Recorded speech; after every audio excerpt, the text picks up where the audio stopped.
Everyone, this is Bill MacDonald, the reading and writing doctor here, and today we begin lesson 9 of CREST online training. CREST, for those of you who are new to our page, stands for not the toothpaste, but it stands for constructed response, editing, extended essay, and short textual online training. And it's going to take probably, by the time I'm done, about 6 to 8 weeks to make it all the way through the test, to help as many of you as possible learn how to, yes, do the online new item types, but also to make sure that we understand how to do an answer in multiple choice. Keep in mind that out of every 10 questions, about 7 or so are going to be in multiple choice format. So don't spend so much time focusing on just constructed short answer and extended if you're reading, teachers, that you don't focus on the basic skills of reading comprehension, the science, TEK, social studies, biology, whatever your subject is. Just be careful. Now, if you look behind me over here, see if I can point right, because my camera's always reversed from what I'm doing. If you look behind me there, you see a red ball, a blue one, and a green one. If that one right there was yellow, it would have been ideal, because a street is just like a sentence, and a sentence is just like a street that has stop signs called periods, commas, and exclamation points, slowing down signs called commas, apostrophes, contractions, and opening and closing quotation marks. So a street with a bunch of words called a sentence has slowing down signs that will be yellow, and stop signs, of course, that will be red. Let's teach something that's very difficult, punctuation, so that we don't have a bunch of run-ons and fragments, in an easy way to understand for your students. So if you've been to our training so far and you signed up for the CREST online training, or you got to get one of the sneak previews, you've kind of seen a little bit of what we've been doing. All of you who purchased the advanced ELA writing folder should have received, or will be receiving shortly, 25 hard copies of this, where it's got the editing of passages. You'll get 2 of them.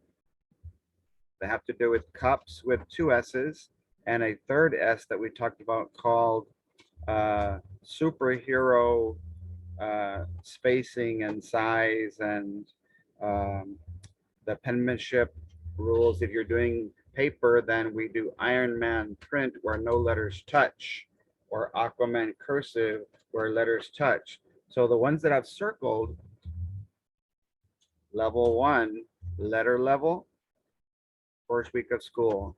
Level 2, ongoing, where we work with spelling, vocabulary, voice, and transitions. Vocabulary across grade levels and across subjects. They should be learning anything up to and including the grade level that they're on in terms of student expectations from science, social studies, math. Anything they're supposed to have learned can show up on a passage, usually an informative type passage that your kids will get. We just finished doing level 3. We went from words to phrases with capitalization. So now that we're on The fourth level will be making sure we understand that kids know how to think about a complete sentence. Now, we did say, and you either got a digital copy of this, a hard copy, or if you're a CREST online training teacher, you got both. So the stop signs of the sentence are called periods, exclamations, and question marks. The slowing down punctuations are called comma, apostrophe. So apostrophes or commas come on down. They look the same, but they're different.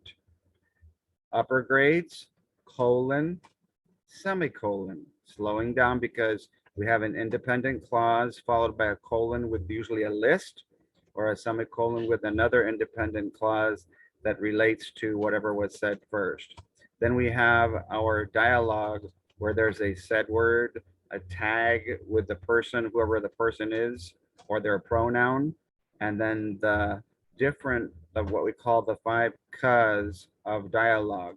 So we'll be learning just an introduction of punctuation on lesson 9, thinking of a sentence like a street. Okay, so again, those of you who got the CREST training got a class set of these graphic organizers, and I believe that I sent these to all of you who got the folders, a digital copy, where level 1 was the superheroes of penmanship and typing. So it's penmanship with a paper, pen, and pencil, or typing with a PC. And typing with a PC involves print where no letters are touching. All right. Then we got into spelling where you see, say, hear, listen, think about the spelling word, the vocabulary word, the transition word, because on both sides of the S, I have 2 V's over here and a T as you transition from one sentence to the next. What transition word or phrase can you use? Okay, and I referred you to page 251 and 252 of the binder. So the voice was also in the 200s. The vocabulary will be occurring all year long, where each week your teacher should come, your colleagues who teach other subjects, or if you're self-contained, then you would incorporate spelling and vocabulary all year long, little by little. And then if they can't think in their brain be about the spelling, the vocabulary word, or the transition word, then they can look it up in the book B called the dictionary. Or if they're looking for synonyms, they can look in a thesaurus, or they can look, as you see here on the folder, the inside of the folder is full of lots of colorful synonyms that your kids can use that are often worn out, that we get tired of seeing. Okay, so today is going to be punctuation that starts on page 130 in the binder and goes until a magical page that we'll see together. So if you look at it, a stop sign has a period, an exclamation that I call exclamation, or a question mark. Now, you heard me say exclamation. So whenever you're saying something or writing something with emotion, then you have the license, the author's license, to put an exclamation mark. This question mark, the top portion, looks like someone's ear where they're asking you something and waiting, listening for a response, which would be the period. Okay, the slowing down. So think of those 3 punctuation marks as floor punctuation marks. So for today, I'll just use my imaginary ball because on the test, we can't use a real ball, but on the real test, I can use an imaginary one. But my mouse is going to be, in most cases, held in my right hand. So I'm holding the mouse right now, and you would do the imaginary ball. So every time that you see a period, you could bounce the imaginary ball on the floor. Exclamation, question mark. There's a T right above it for table. So we're going to put a T with a circle for table and an A for up in the air. So when do we toss the imaginary ball up in the air while we're holding our mouse? When we're reading something, every time we see an apostrophe or a contraction, we'll toss the ball up in the air, up there. And then if it's a contraction, we'll separate it. If we say won't, we would say will not. If we say it's, that means it is. Too many students confuse that one. The other up in the air apostrophes are opening quotations, whatever comes out of their mouth, and closing quotation marks. And then the closing of the dialogue sentence, the period or a comma, depending on where the dialogue sentence is in the sentence. So we're going to call that our FAT guide because our last letter is the T. Where do we bounce the imaginary ball with our free hand? On the table. For a comma, a shorter bounce for a shorter pause. Upper grades, a colon on the table, the T there, an independent clause followed by a list that goes with it would be separated by a colon. A semicolon, again, is saying slow down. You just left an independent clause. So here comes a semicolon, and it's sort of like what the lower grades would say, I really love this school, comma, but sometimes the homework is too overwhelming for me. That was two independent clauses. It was like a shirt and a pair of pants joined by a comma and a fanboys. For and nor, but, or, yet, so. That's on page 251 and page 252 as well. So instead of using a coordinating conjunction with a comma and a fanboy, your students can use a semicolon to join the two independent clauses, except for the fact that the second part, the pants, will not start with the capital unless it's for some reason is a proper noun or the pronoun I or one of those other important ones. So that's our FAT guide.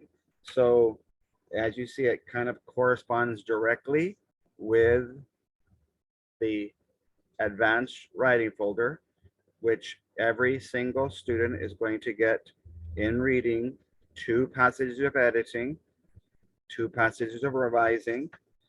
Every reading kit is going to get a couple of questions that are short answers where you get a 1 or a 2. Every student will get 1 extended essay type question where you go from red to yellow to green, and then hopefully have good conventions to get 5 points from 2 different readers. You'll have 1 idea, and then you have all the 75% is going to be multiple choice. If you keep taking paper and pencil, then you can still keep doing your A, B, C, D, F, G, H, J between odd and even. But if you're doing the PC, the personal computer or online computer test, then the answers will always be A, B, C when they're multiple choice. Then you have all those other ones.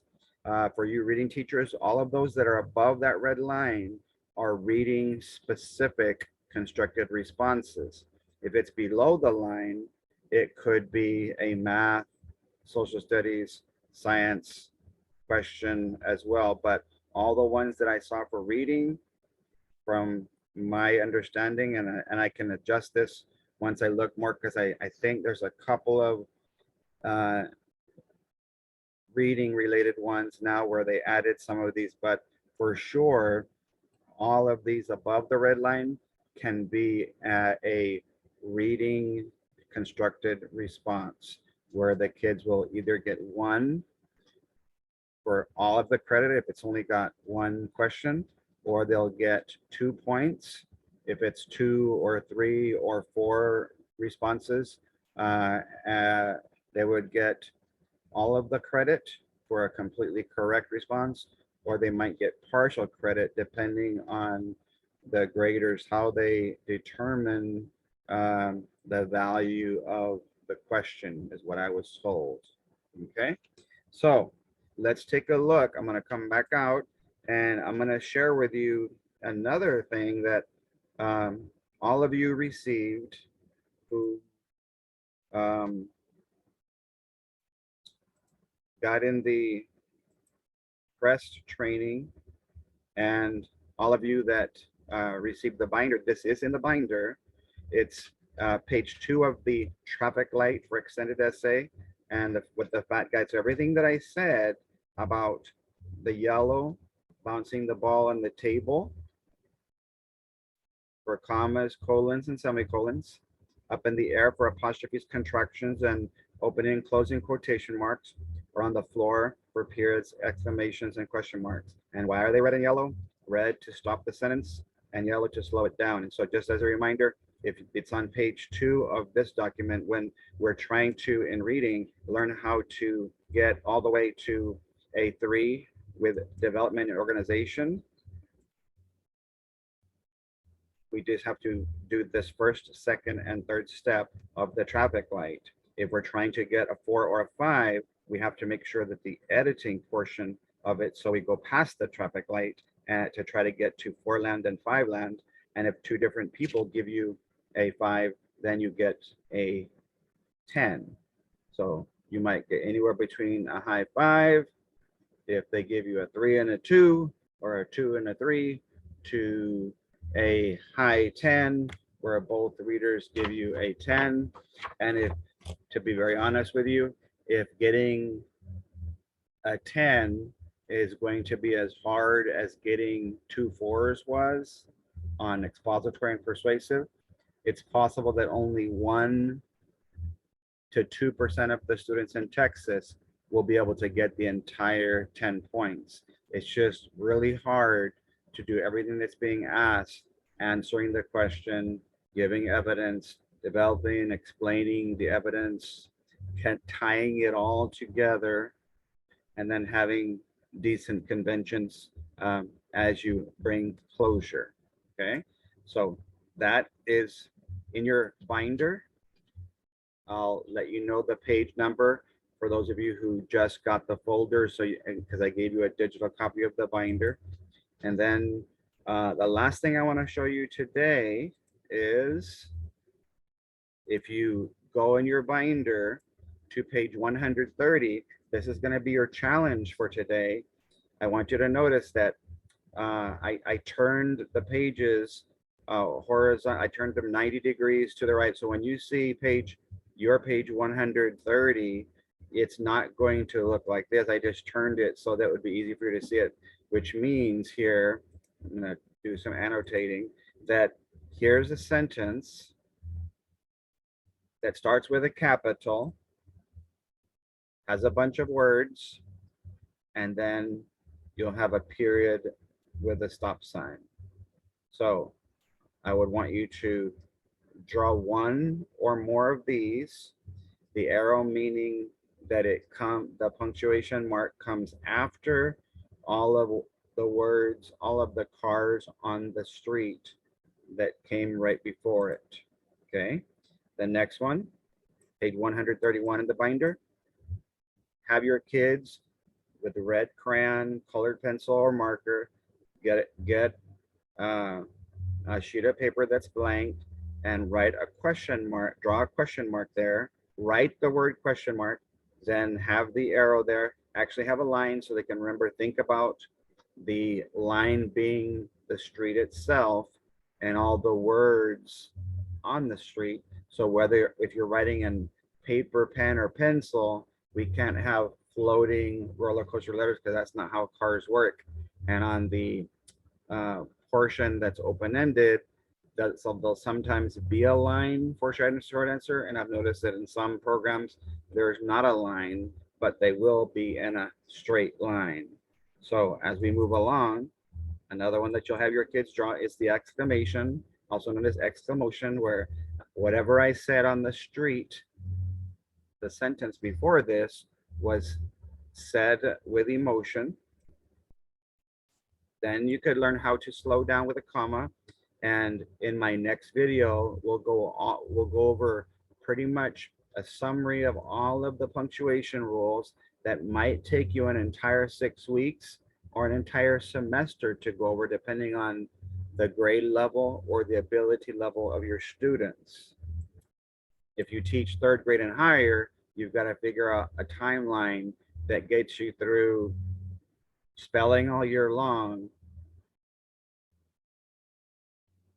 capitalization at the phrase level, punctuation at the sentence level, usage at the paragraph level, and then run-ons and fragments, so that by the time they get to the test, they'll be able to do entire, not just entire sentences, but entire paragraphs and a passage, because on those 2 passages, they're going to get questions that have to do with cups with 2 S's. And so we're on that key of cups, up apostrophe or contraction. When you toss the imaginary ball up, make sure your kids, once they say the word, didn't make them verbally or at least kinesthetically separate it, did not. On the test, we can't be loud, comma, but we can whisper softly through a whisper phone or just loud enough so that we can hear ourselves. The last part of punctuation is probably the toughest for elementary kids, at least. There's a couple more I'm going to show you for any kind of secondary students, that whenever there's going to be dialogue, there's what we call the 5 cuz of dialogue. So if we pay attention to them, it will be something like this. Maria said, comma, quotation, capital, because it's the first word in a direct quotation. So what do you have there? You have 3, 1, 2, 3 k sounds right in a row when you have what's called the tag first, when someone has then someone's name or their pronoun, one said word, and then the 3 k's of dialogue. And then think of your quotation marks, if you look at me in the corner there, as your opening quotations before you talk, your opening dimples, whatever actually comes out of your mouth, and your closing dimples, your closing quotations. Why are they yellow? Because we have to pause on that part. We say that, and then we put our stop sign inside the quotation marks. But even though the fourth ka is, in this case, closing the sentence, if you switched the sentence around and said, "May I go to the restroom?" Maria whispered, then the comma would be first, and then you would have the stop sign. Then you would have your closing quotation. Your closing quotation would be over here. It would be yellow. So yes, this is really our last part. It comes outside because when you're closing with the that whatever's coming out of their mouth, you want to make sure that the punctuation mark is on the inside, so we can know how that statement was said, whatever came out of their mouth.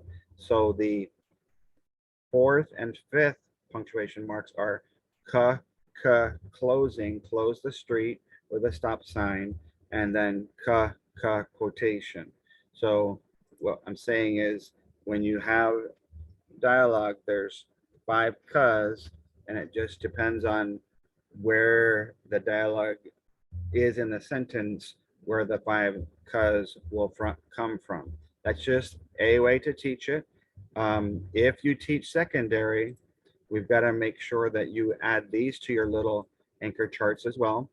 The semicolon is 2 independent sentences that relate in some way can be combined with a semicolon.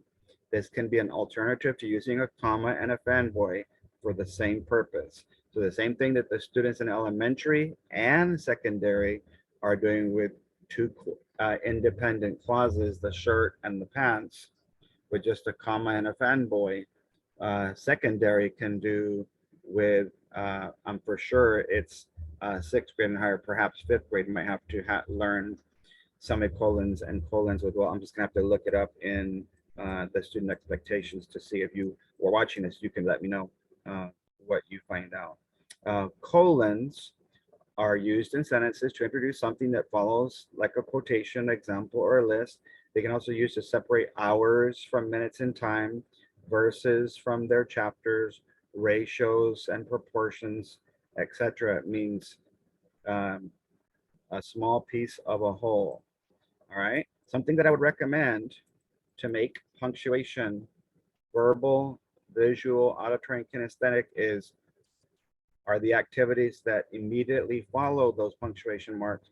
Have a verbalize your capitalization day when you're doing capitalization rules, where the students would say something like, capital, may I go to the restroom, capital Mrs. Capital Garza? Or may I go to the restroom, Mrs. Garza? So one of those was verbal, one of them was kinesthetic. If you're really bad at capitalization, you would say, capital, may I go to the restroom, capital Mrs. Capital Garza? Because I'm not gonna work on punctuation before I work on capitalization, because there's a lot of rules in capitalization that don't require whole sentences, where a lot of your punctuation marks require whole sentences. It just makes more sense to me to talk about capitalization, the C of cups, before punctuation, the P of cups. What you might check is when the students start writing sentences, go to the activity on page 138 that's called running with run-ons. For example, if the student has 32 words, then he puts a period, you would run in place 32 steps. If they had 100 words, then a period, you would run in place 100 steps. 1 step for each word that they put without a punctuation. So it's a literal run-on. So with some students that like to write an entire extended essay, or for you secondary, for you 9th and 10th grade teachers, if they write an entire page with 1 period, your students are going to get a 1 because of conventions. Either way, 3rd through 10th grade for the extended essay response, and 9th and 10th grade on expository and persuasive, if the essay does not have enough punctuations, it would get lower points because it makes the conventions, lack of punctuation makes the essay hard to follow, and the poor, weak conventions can affect the organization and development grade because it's so hard to read. So the last one I want to talk about, actually 2 more. Periods or pause a ball, where we were doing the F.A.T guide, where do we pause to bounce the ball? On the floor for periods, exclamations and question marks, up in the air for apostrophes, contractions, and opening and closing quotation marks, and on the table for commas, colons, and semicolons. The last thing to make punctuation more kinesthetic is what I call the Saggy Slinky on page 141, where every time you're reading a sentence, whether it's from reading a passage or from an actual editing, every word that the student writes, you would open the Slinky 1 inch for each word. So 12 inches, 12 words, 24 inches, 24 words. When you get to a period, you would close the Slinky. Exclamation, close the Slinky. Question mark, close the Slinky. Bend it low for a comma, bend it high for an apostrophe or a contraction or an opening or closing quotation. And of course, make the little mouth with the Slinky so they can see. I have my opening dimples before my mouth, before I talk, my closing dimples after I talk. And that's pretty much it to make punctuation more visual, auditory, verbal, and kinesthetic. I hope that this helped you. We look forward to seeing you guys on the next lesson 10 of CREST. We'll be going over each and every rule, kind of reviewing.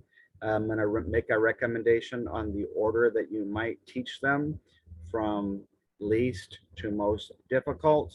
And you can kind of take the idea that you like and leave the ones you don't. But what I do recommend, though, is that you print out that page of all of the punctuation rules, and you're going to notice all the punctuations on that page are either going to be yellow to slow down or red to stop. The challenge for today, whether you're in the CREST training or not, go ahead and draw for me one or more of those red punctuation marks to stop, the yellow one of the yellow ones to slow down, or if you want to really challenge yourself, do the one with the dialogue on a blank sheet of paper, and I'll give you 1, 2, or 3 points for each one that you turn in to Messenger or to email. A lot of you are using different ways to send them to me. And why are we doing the points? So that at the end, one of you can have a free training, and several of you can win free prizes for participating. Not everybody's going to be able to win. Just a shout out to my teacher of the year that I chose. If you know who that was, I want you to scroll down my page, see where her name is mentioned in the post about my teacher of the year. And that's my other challenge for you. You'll get 5 points if you can just write some positive words of affirmation for this teacher who wrote to me, not just about test results. That I came to her school last year for a training, and she talked about a lot of different things about how she connected with her students, not just academically, but emotionally, mentally, and spiritually as well. So your 2 challenges are: draw one of those punctuation marks on a piece of paper or more, and find out who my teacher of the year was, and give some verbal, written, positive affirmation. Have a great 4th of July. For those of you who are not part of the CREST webinar, because you won't get to see lesson 10, I do have it on sale at the request of one teacher until Tuesday. The CREST webinar for $200 for all 5 parts. Again, it's editing, revising, constructed response, short answer, and extended response. Or if you just can't really afford the training right now, or maybe you don't have the time for it, you can get it later, but it's going to be a little bit more money starting on Tuesday, and a lot more money starting once school starts, because your school will be paying for it, not you out of your own pocket. So those that can't afford the CREST training, then go ahead and get the advanced ELAR writing folders. And what I'll do to bless all of you who buy them now is I'll add all the digital files. I will, like you were getting before, I will add the graphic organizers like I think I was doing, but I will not. If you don't have that hand with cups and you bought the folders, let me know and I'll make sure you get that. And what I'll do for everybody who takes the time to email me or message me because you watched this video, ask me for the digital copy of the advanced English language arts folders, because if you're part of the training, then I'm going to send them to you. If you purchased the advanced folders on my website as a hard copy, I'm going to send you the digital copy. So that one is $25 plus $7.50 for shipping to help me cover my handling and all the costs of the bags, and you get some monkeys to go along with the count details. There the colors of the monkeys for most of you are red, yellow, green, blue, purple, and orange. And as we already learned, we're going to be using yellow for slowing down all the time and red for stopping. So that about does it for this one. We'll see you next time in CREST for lesson 10, all of the rules of punctuation and how to apply them in an open-ended format. Take care.